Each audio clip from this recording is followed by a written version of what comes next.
check it out. Tell everybody where you're from. You know what I'm saying? Where you grew up, all of that. Your background. DJ NikBean. You know what I'm saying? I grew up pretty much everywhere, LA County. I grew up in the Valley, 818. And then I also spent a lot of time in LA because my whole thing is like I know the whole city. That's why I was able to like from a street level, from the mixtapes. You know what I'm saying? I just know the city real good. You know what I mean? Like as far as South Bay, the Valley, LA. You know what I'm saying? Just everywhere around the city. You know what I mean? But now I'm starting to get a little more. The only part of the city that I didn't really know too much was the what is it? That Pomona area and that like 626. What is that? What it is? There you go. Yeah. Like, but now I'm starting to get that that down pat. But yeah, man, I just everywhere. I can't really, you know. And the crazy thing about me is I went to school with like the white people, the brown people, and the black people, you know what I mean? So I got a little bit of everybody in me, you know what I mean? So I'm able to relate to everybody like that, you know what I mean? I went to school with the rich people, the poor people, the everything. So, you know, I think that kind of helps me out with just, you know what I mean, the way I am today, you know? So how'd you start DJing? Tell us. Really, I didn't, it's kind of like, I kind of sit back and see what is open. Like, that's the type of person I am. I kind of look at it and say, like, where, you know, you just gotta get in where you fit in. You know what I mean? I see an opening in a market, which was the mixtape game in the West Coast, Southern California, and there really wasn't anyone doing it like that. So I just started doing it. You know what I mean? Back in my first mixtape came out in March of '05. You know what I'm saying? And ever since then, I kept grinding on street level. So like I said, I'm not an overnight success. You know what I'm saying? I just got into it because you know, I was trying to just being a street hustler. You know what I mean?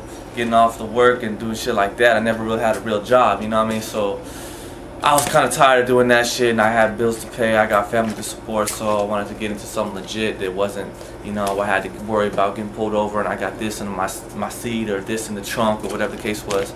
So that's why I wanted to get into DJing, just do something legit. That's my whole purpose, because, you know, I was in the house with moms and they knew what I was doing. They knew I was doing dirt. They knew that, so they was just trying to, you know, I had to do something legit, you know what I mean? So what was your first mixtape?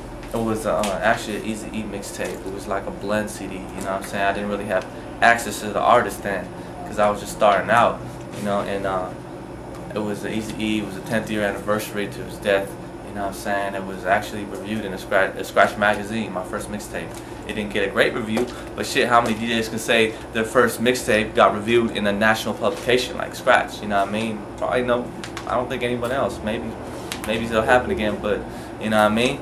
So any promotion is good promotion. Any publicity is good publicity. So, you know what I'm saying? That was my first mixtape, and you know. So what was the one mixtape that put you in the game, that everybody started to notice and they started calling you? Yeah, it was kind of like, I really didn't play out like that, but I would say like the biggest one, like in the beginning, was that Dazzling Corrupt mixtape. Because the cover was so crazy, you know, the concept behind it, they had just finally got back together, you know what I mean, they was having their problems or whatever, and I did like a throwback to the EPMD, and it said DPGC, and that one, and the way the colors was, just the whole concept of the tape was crazy. And even, I actually caught Dazzling Corrupt at the radio station, and they was like, I had actually a t-shirt of it on, you know, I was in Power, and it was like, oh, that's tight, like, you know what I mean, so even then was like, damn.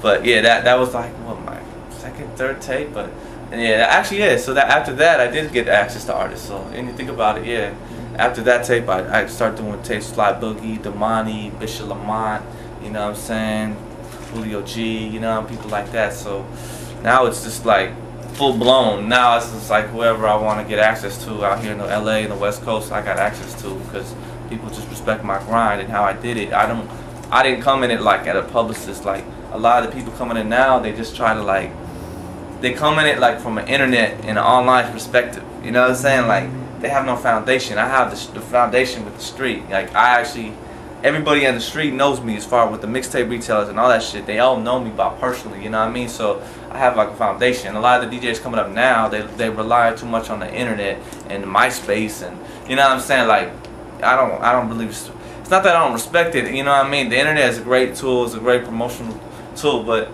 you know what I'm saying? Just, I don't know, it's just maybe the way from how I came up. I put in years of blood, sweat, and tears into this, so like when I see dudes just come in out of nowhere and just internet that shit, it's kind of like I don't know, you know, I feel like people gotta earn their stripes, you know what I mean? Like I did, so that's the way I look at it. How did you develop the beef series? How did you come up with that idea? Oh, that's just pretty self-explanatory. Just everyone, controversy sells. People like that shit.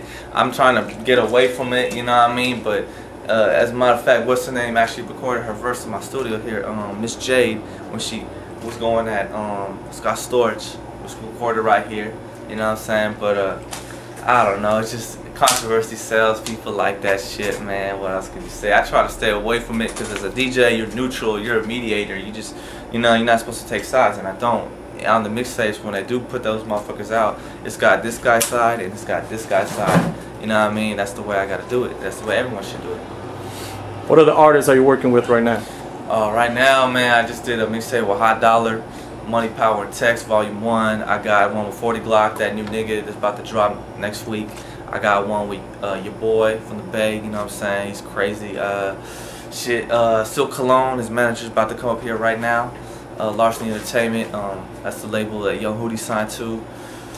Shit, I got so many people. Big Y, The Relatives, I'm working on something with him. I got Jail Felony, the mixtape is called Time is Money. We're working on that one. Who else? Fuck, there's so many people. I'm forgetting somebody. Who am I forgetting about? I know I'm forgetting somebody in it. I'll think about it later, man. There's so many people like it. It's like oh yeah, Cartoon from Rough Riders. I'm working on something with him. You know what I'm saying? I know I'm forgetting somebody, but anyway, there's so many people now. Pretty much everyone's coming to me now for various reasons. They don't like dealing with the guys on the other side, so they're coming over here. You know what I mean? And I'm my fresh face. People respect my grind. You know what I mean? So yeah, fuck, everybody you could think of that's coming out with a new mixtape pretty much coming with me, you know what I mean? So besides mixtape, what other kind of business you're doing right now in the game? Yeah, I got an online mixtape store, you know what I'm saying? I'm trying to venture off into DVDs. I'm kind of working out the details on that right now. Trying to get involved in radio, because I don't want to just have my hand in just one plate, you know what I mean? It's, you know, just the way the game is now, you can't just do one thing. You gotta, you know, venture off into other things, you know what I'm saying? Like, that's why rappers don't just put out CDs. They got like shoes, clothes, perfumes, and all that stupid shit. You got to do it nowadays, you know what I'm saying? If you don't do it, you can't eat, you know what I mean? Like, shit, I mean, look at the game, like, fuck, all this. So really, if you think about it, DJs out here, like, fuck, they ain't getting paid. Like, I'm getting paid because I know how to hustle. I'm a hustler. But most of these motherfuckers is broke. You know what I'm saying? They got day jobs. They got to do what they got to do. I ain't mad at that. But, you know what I'm saying? Like, fuck. Yeah, you got to venture off into a lot of things or you're going to get, you know, your tires going to get caught up in the mud. That's what's going to happen with you. What is one DJ or entrepreneur that you emulate or you want to, not want to be like, but you follow their footsteps because you want to end up with the same type of results? What kind of? Yeah, like if somebody's career, DJ or anybody in the game or out of the game that you follow their career and you're like, I like what they've done. You know what I mean? Like out on the East Coast, you got like people like K Slay and DJ Clue when they take the mixtape and they, you know, gotten higher in the chain, the food chain with it. They, you know, they just keep. I mean, the mixtapes are the foundation. Don't get it twisted, but you gotta keep venturing up. Like even, you know, the homie Ski, just, you know, he's got Ski TV now, you know what I'm saying? Much respect, you know, that's a good thing. My whole thing, like I look at my next move I think I'm trying to do is actually try to do, like, build an artist up, do artist development, kind of like the West Coast, there's no one who's ever done that before with an artist. Like the East Coast, you had K Slay bring up Papoose, you know what I mean? You had Clue bring up Fabulous, you know what I'm saying? Like, who can they say did that for the West Coast? Nobody. So I think that's one of my next moves that I'm looking to doing, you know what I'm saying? I got my eye on a couple artists. So yeah, that's what I want to do. But yeah, like I said, like I'm just trying to build my own path and do my own thing, you know what I mean? I don't want to follow no one's footsteps. I want to do my own thing, make my own moves. I'm my own man. That's what it is.